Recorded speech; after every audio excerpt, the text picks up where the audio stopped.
সরকারের প্রধানমন্ত্রী পদের কর্তব্য। রাষ্ট্রপতি মোহাম্মদ শাহাবুদ্দিনের পদত্যাগের গুঞ্জন যখন সর্বত্র, সরকারের পক্ষ থেকেও আসছে না কোনো স্পষ্ট মন্তব্য, এমন সময় মুখ খুললেন রাষ্ট্রপতি। সম্প্রতি রাষ্ট্রপতি মোহাম্মদ শাহাবুদ্দিন ক্ষমতাচ্যুত প্রধানমন্ত্রী শেখ হাসিনার সঙ্গে ফোন আলাপ করেছেন বলে গুঞ্জন ছড়ায়, আর এর জেরে তাকে পদত্যাগ করতে হয়েছে বলেও বেরিয়েছে খবর।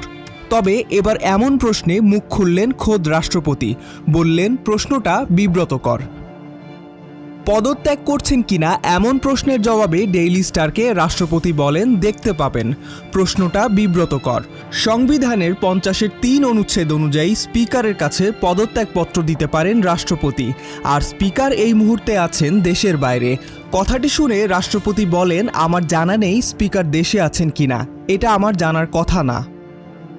লন্ডনে চিকিৎসা নিতে গিয়ে ক্ষমতাচ্যুত প্রধানমন্ত্রী শেখ হাসিনার সঙ্গে যোগাযোগ হয়েছে কিনা জানতে চাইলে রাষ্ট্রপতি বলেন এটা পুরোপুরি ভিত্তিহীন। কারো যদি মাথা খারাপ হয় সে এ ধরনের কথা বলতে পারে, তখন আমি মৃতপ্রায় চিকিৎসাধীন ছিলাম। এটা একেবারে ভিত্তিহীন ও বানানো কথা, এটাই বলতে পারি। ডেস্ক রিপোর্ট, আজকের পত্রিকা।